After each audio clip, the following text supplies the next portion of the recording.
Good morning प्यारे बच्चों। मैं कंचन पारिक MDM CA में कक्षा 4 में आपका स्वागत करती हूँ। कल हमने परोपकारी पेड़ के बारे में पढ़ा था।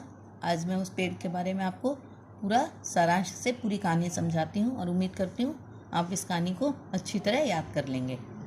एक पेड़ था, उस पे एक बालक रोज़ उस पेड़ के साथ खेलने के लिए आता था। वह बालक उस पेड़ से बहुत प्यार करता था।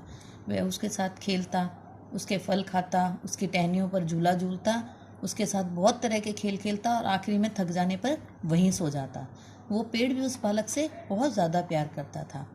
कुछ समय बाद जैसे जैसे वो बालक बड़ा हुआ, तब एक दिन वो बालक उस पेड़ के पास आया और उसने कहा कि मुझे ना कुछ पैसों की आवश्यकता है, क्या तुम मुझे कुछ पैसे दे सकते हो?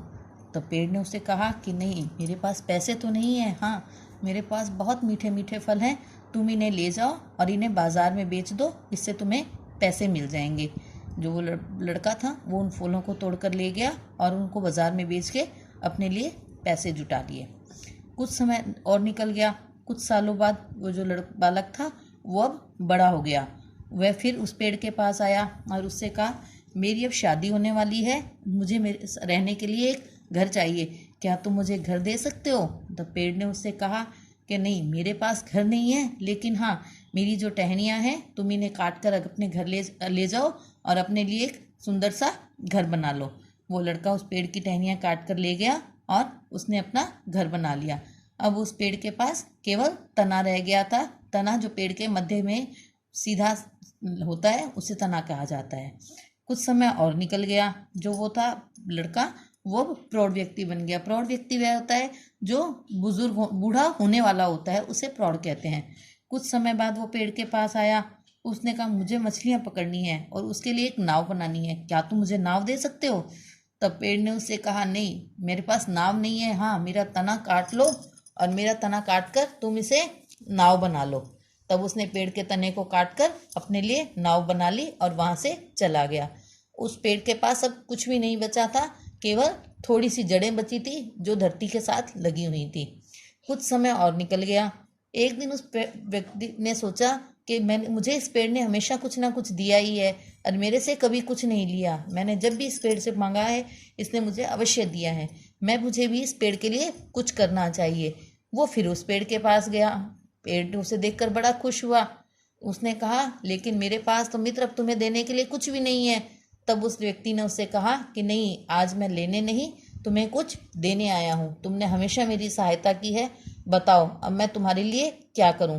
तब पेड़ ने उससे कहा कि नहीं, अब तुम मेरे से क्या कर सकते हो? मेरे पास तो कुछ भी नहीं बचा।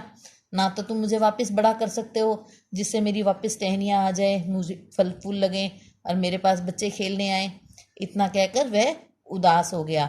पर उसने कहा कि हाँ, मुझे तो तुम कुछ नहीं कर सकते, लेकिन मेरे आसपास जो ज़मीन खाली पड़ी है वहाँ तुम तरह तरह के पौधे लगा सकते हो और जहाँ भी जगह खाली हो वहाँ तुम कई तरह के पौधे लगाकर खाली स्थानों को हरा भरा कर सकते हो।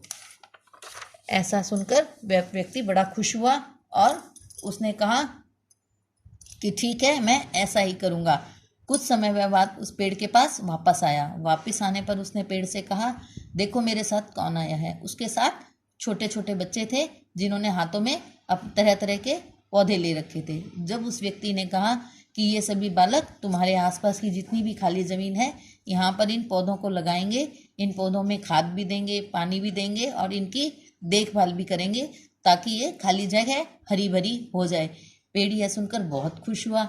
तब उस व्यक्ति ने कहा, क्या मैं तुम्हारे पास बैठ सकता हूँ? तब वह व्यक्ति उस पेड़ की जो ठूंठ थी उसके ऊपर शांति से बैठ गया।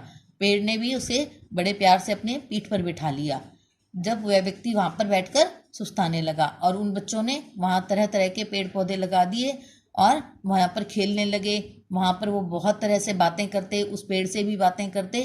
पेड़ ये देखकर बड़ा खुश हुआ क्योंकि उसने अपने मित्र को वापस पा लिया था और वहाँ वापस रौनक आ गई थी। इस कहानी से हमें यह शिक्षा मिलती है कि हमें पेड़ों की देखभाल करनी चाहिए, तरह तरह के पेड़ लगाने चाहिए। पेड़ हमें बहुत चीज़ें देते हैं, छाया, फल, फूल और पौधे और ऑक्सीजन भी देते हैं जो हमारे जीने के लिए अति आवश्यक है।